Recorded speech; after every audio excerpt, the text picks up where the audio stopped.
د پنځه بلې راوتلي.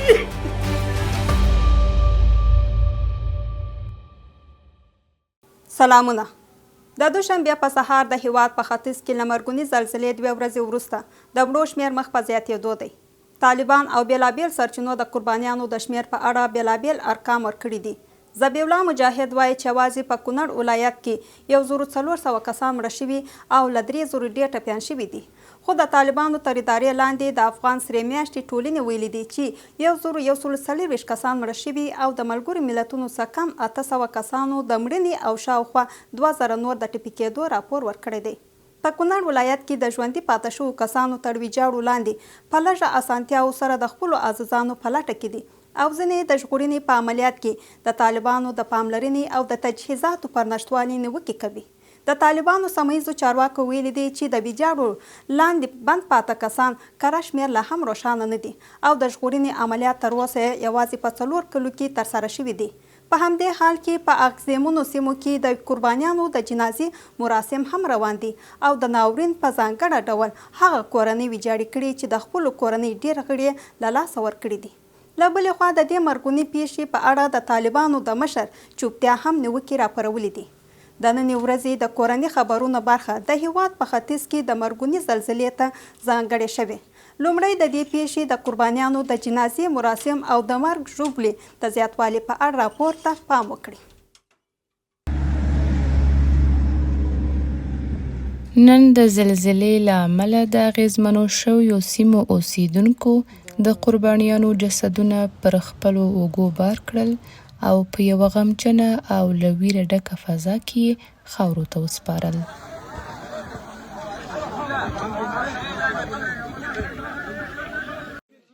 د هرې شیبې سره چې د قربانیانو شمېر لوړیږي د کونړ د خلکو درد او کړاو هم درنیږي. دلته هغه کورنۍ دي چې د سترګو په رپ کې هر څه له لاسه ورکړل. او اوس د ژغورنې کار روان ده. دغه کورونه او دا کلی تقریبا 2000 کور وو. لکه دا سړی چې د خپلې کورنۍ 14 غړي له لاسه ورکړي. درې همې زامن مړه دي او دا یو کې 3 زامن دي او دغه څلور نونه دي. 4 نونه دي. او یو مېلمستی مړ دی او 2 مېلمستی دي او 2 مېلمستی دي. یوه مې کاڼه ده.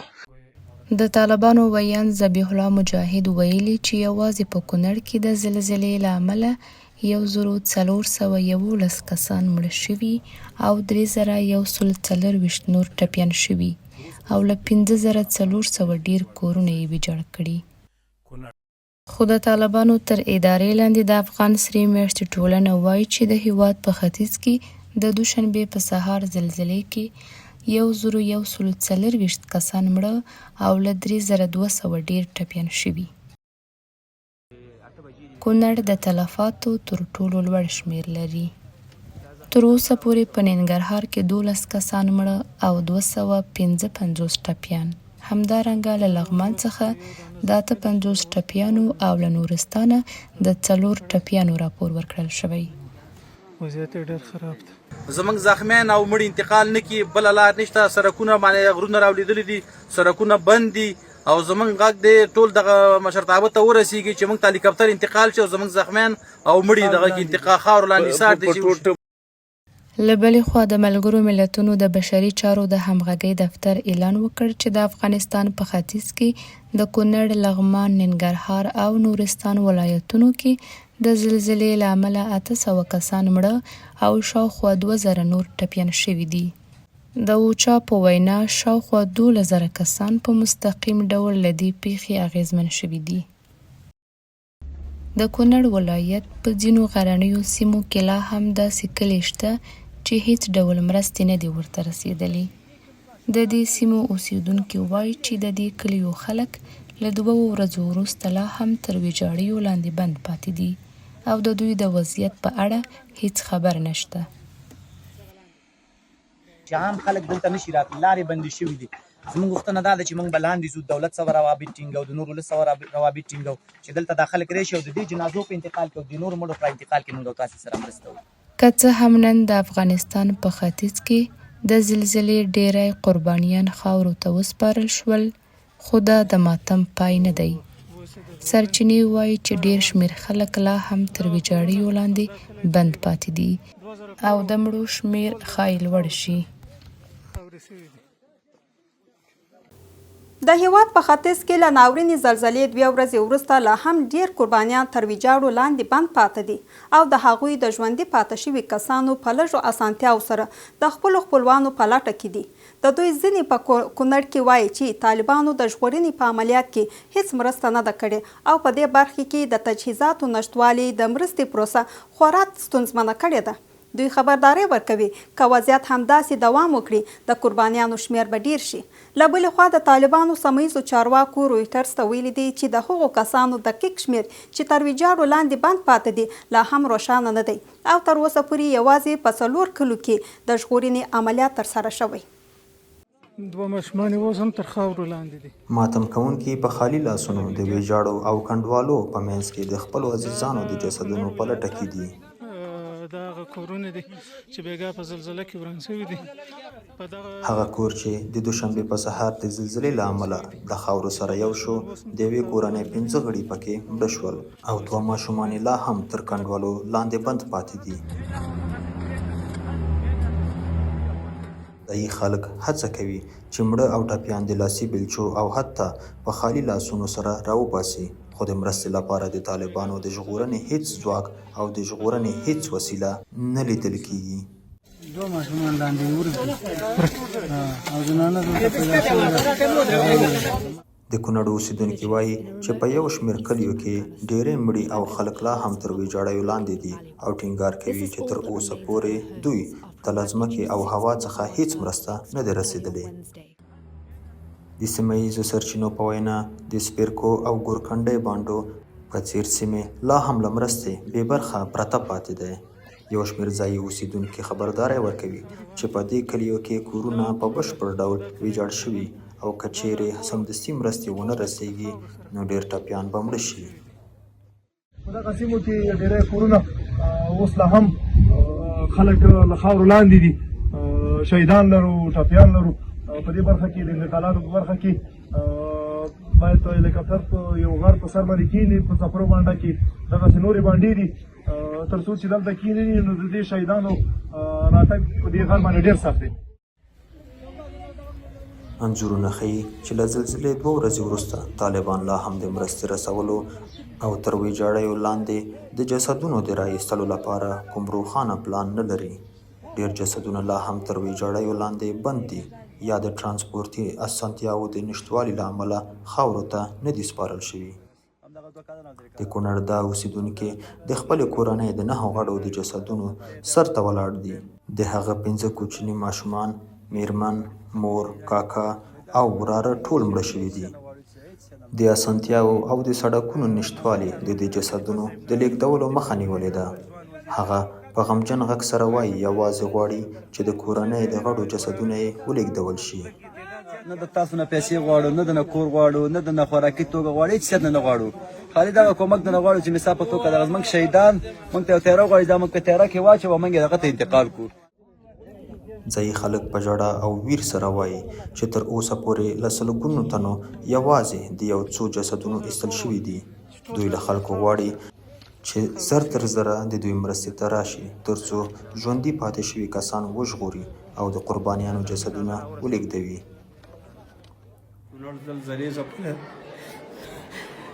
زه ساحې ته په خپله لاړم، په 100 شهیدانو کې د 5 مړي راوتلي دي، نور د خاورو لاندې پراته دي.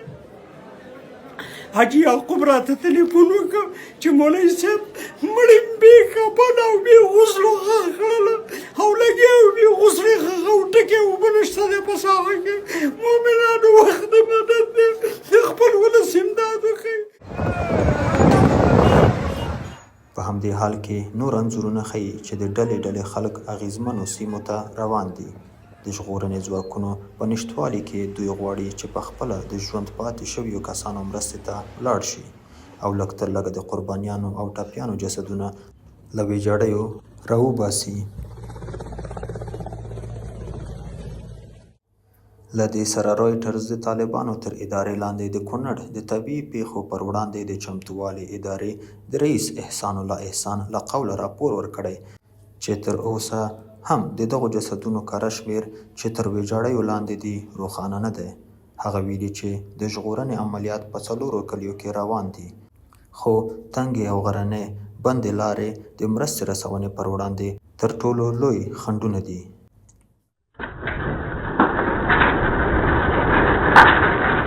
د دوشنبې په سهار د ریاکټر په کچه 6 درجې زلزلې د هیواد ختیځ ولړزاوه چې کونړ پکې تر ټولو ډیر زیانمن شو. شمیرې ښیي چې په دې پیښه کې له 1400 ډیر کسان مړه شوي او شاوخوا 3000 ټپیان شوي دي، خو سرچینې وایي چې ډیر خلک لا هم تر ویجاړیو لاندې بند پاتې دي او د مړو شمیر ښایي لوړ شي.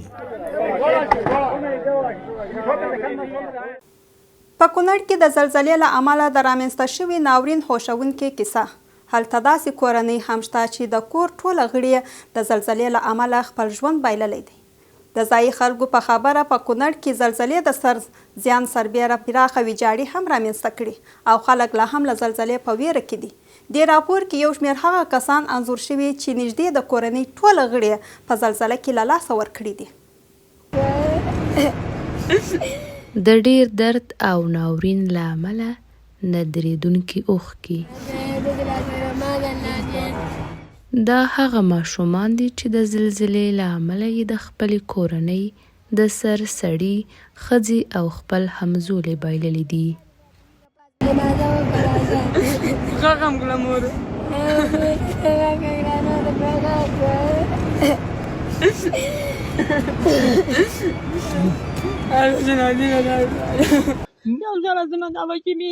دلته بیا دا ښځه د خپلو خپلوانو د جسدونو په لټه کې ده او هڅه کوي که کومه نښه یې پیدا کړي.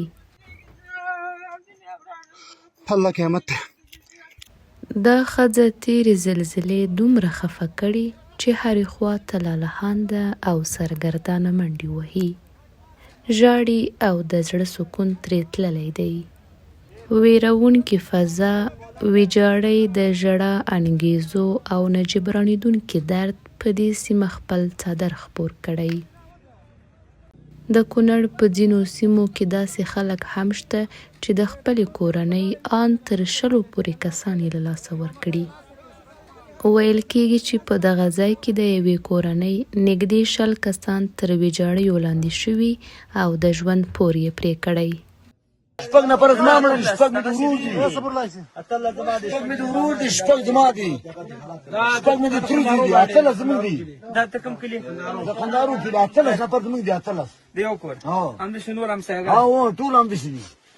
دا سړی چې څیره یې د ژور درد او خفګان شاهدي ورکوي وایي 6 ماشومان یې مړه شوي او د خور یوازینی زوی چې په خبره یې خور یې ورته ډېرې هیلې درلودې په دې زلزله کې مړ شوی. خلک لګیا دي. یو مې ترور د پښې مات دی او د ټیکادار کډه ده، یو د شپوله 6 زمین مړه دي او یو زما خوری دی.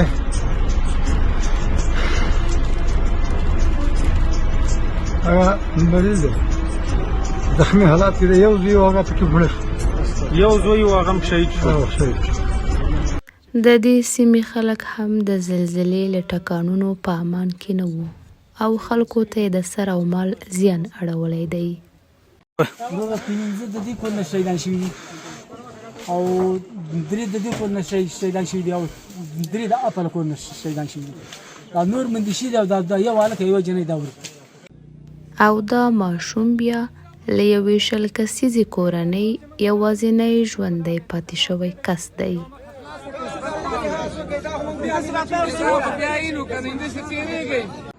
افغانستان کله ناکله د طبیعي پیښو رامنځته کېدونکې مرګونې تراژیدۍ سره مخ کېږي. د داسې پیښو د تکرار سربیره د ناورین د ژوروالي کمولو یا سمدلاسه ورته د چمتووالي هیڅ سیستم شتون نه لري او تل د لوی شمیر تلفاتو وروسته اقدامات شوي دي. خلک لګیا دي، امنیتي ملګري هم لګیا دي. د کونړ ځینې اوسېدونکي د طالبانو پر بې پروایي او زلزلې ځپلو سره د مرستې په نشتوالي نیوکه کوي. دوی ټینګار کوي چې تر اوسه پورې له خلکو سره هیڅ مرسته نه ده شوې.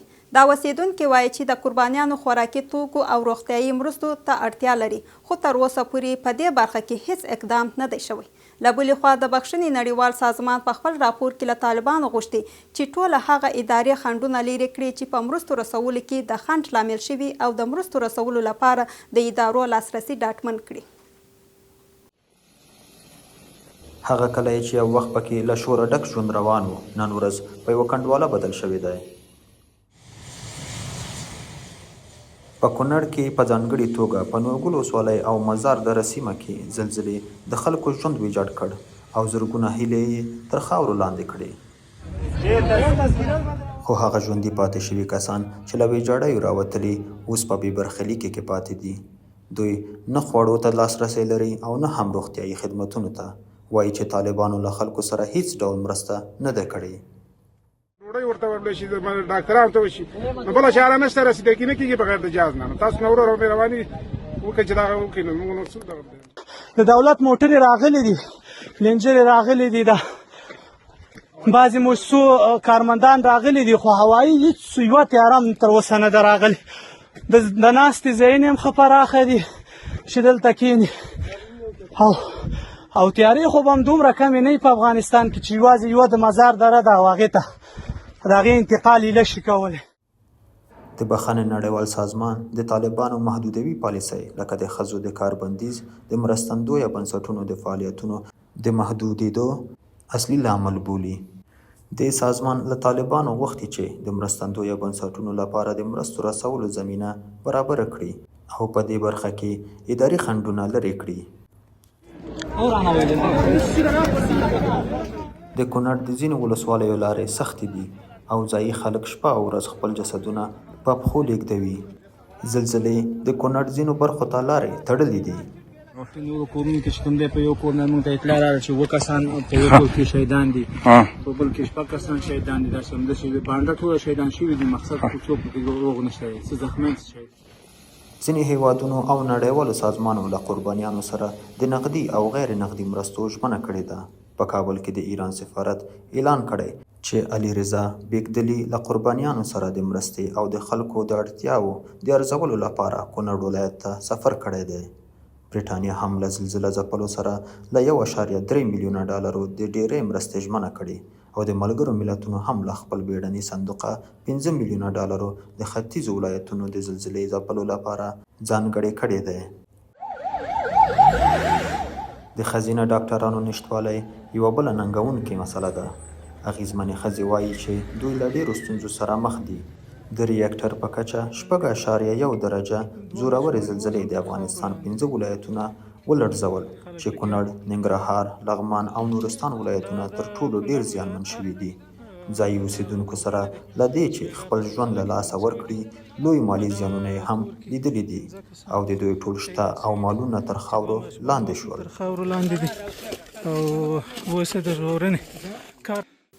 د هیواد په څو ولایتو کې خلک د کونړ د مرګوني زلزلې د قربانیانو د ملاتړ لپاره د مرستو راټولولو پیل کړی دی. د بیلابیلو ولایتونو سیمهییزه سرچینې وایي چې دا مرستې له خلکو راټولیږي او تر اوسه پورې لسګونه زره افغانۍ راټولې شوي دي. د دې اقدام موخه د زیانمنو کورنیو سره د بیړنۍ مرستو چمتو کول او د مرستې پروسه اسانه کول دي. د هیواد په ختیځ کې د مرګوني زلزلې له تېرېدو 2 ورځې وروسته چې تر زرو ډېر کسان پکې مړه شوي او له زرګونه نور ټپیان شوي دي، د طالبانو مشر هیبت الله اخندزاده تر اوسه په دې اړه هیڅ څرګندونه نه ده کړې. دا چوپتیا په داسې حال کې ده چې ځپل شوي او ژوندي پاتې شوي خلک د بیړنیو مرستو له نشتوالي او د ژغورنې له ناکافي عملیاتو څخه رنځ وړي او ډېرې کورنۍ خپل غړي له لاسه ورکړي دي.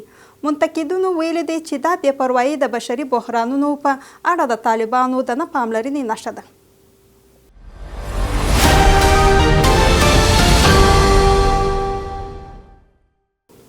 اوس هم څو لنډ اقتصادي خبرونه. د تورخم په پوله کې د افغانستان د سبزیو او میوو له 1000 زیات بار موټرونه د لارې پرانیستلو په تمه دي. د طالبانو د صنعت او سوداګرۍ وزارت وایي چې د صادروونکو د ستونزو د حل لپاره یو پلاوی تورخم ته لیږي څو صادروونکو ته د صادراتو انوایس او د مبدا سندونه ورکړي. او دا پروسه به 3 ورځې دوام وکړي.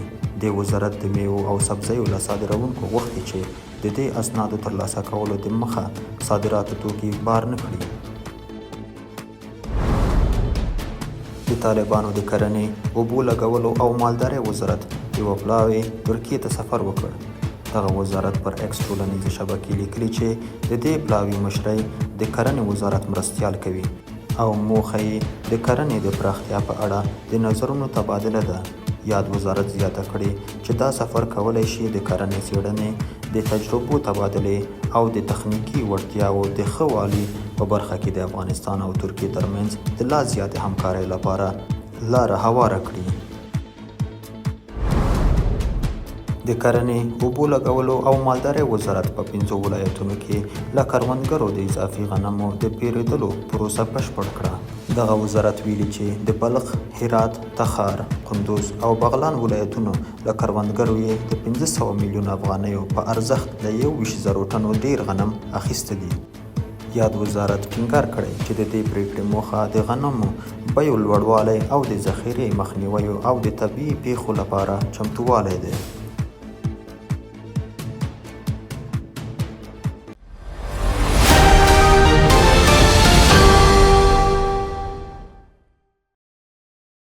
د هیواد په بازارونو کې د اسعارو بیه 1 امریکایي ډالر 88.8 افغاني، 1 یورو 8.6 افغاني، 1000 ایراني ریال 1.8 افغاني،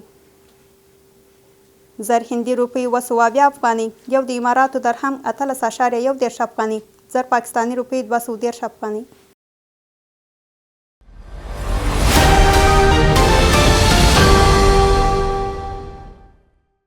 بهرني خبرونه.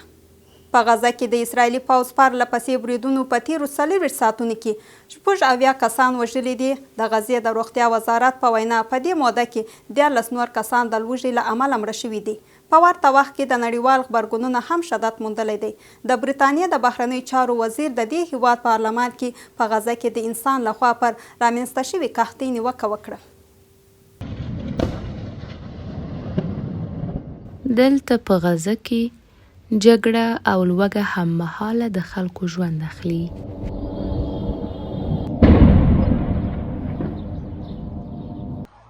د غزې روغتیايي چارواکي وایي چې د سې شنبې له سهار راهیسې د اسرایلو په بریدونو کې 450 کسان وژل شوي دي. له دوی څخه 24 تنه یې یوازې د غزې له ښاره وو. په دیر البلح ښار کې د 40 کسانو د وژل کېدو راپور هم ورکړل شوی چې ډیری یې د خوړو مرستې ترلاسه کولو لپاره په لیکه کې ولاړ وو.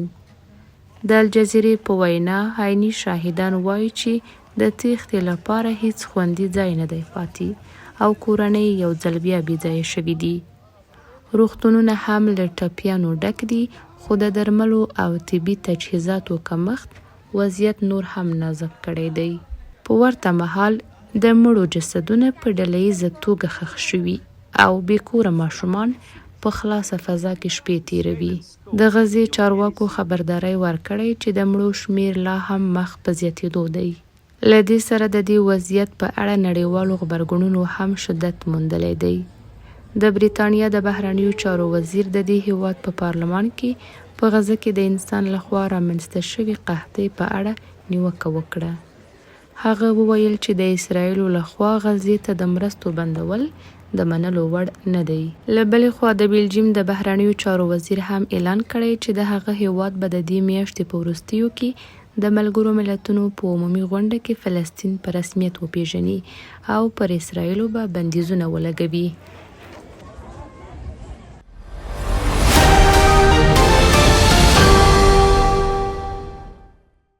د لوبو نړۍ.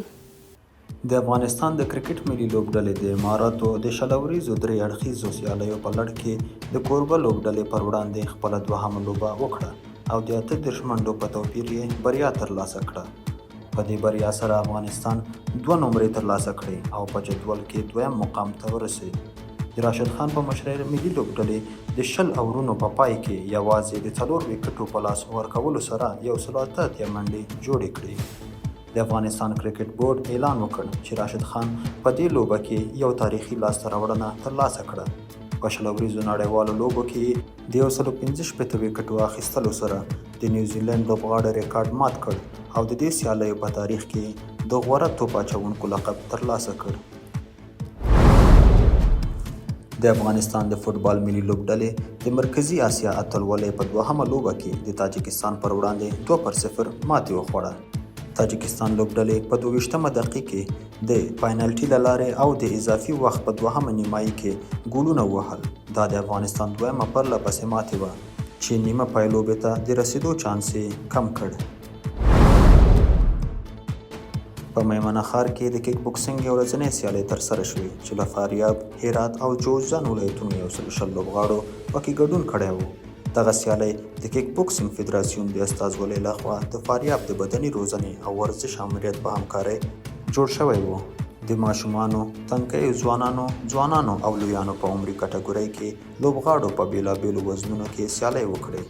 د دې سیالیو په پای کې د فاریاب لوبډلې د ډیرو نمرو په ترلاسه کولو سره لومړی مقام ترلاسه کړ. د هرات لوبغاړي دوهم مقام او د جوزجان استازو دریم مقام ترلاسه کړ. په دایکنډي کې د 10 ځوانانو لوبغاړو په ګډون د سنوکر یو ورځنۍ سیالۍ ترسره شوې. په پای کې علي وفا لومړی مقام ترلاسه کړ او تهراني او سید عبدالله په ترتیب سره دوهم او دریم مقام ترلاسه کړ.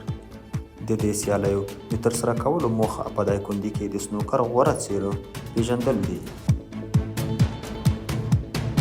ګرانو لیدونکو، دا وه زموږ د نن شپې خبرونه او اوس تاسو ته بلنه درکوو تر څو د امو تلویزیون د نورو خپرونکو له دین کې پاتې شئ.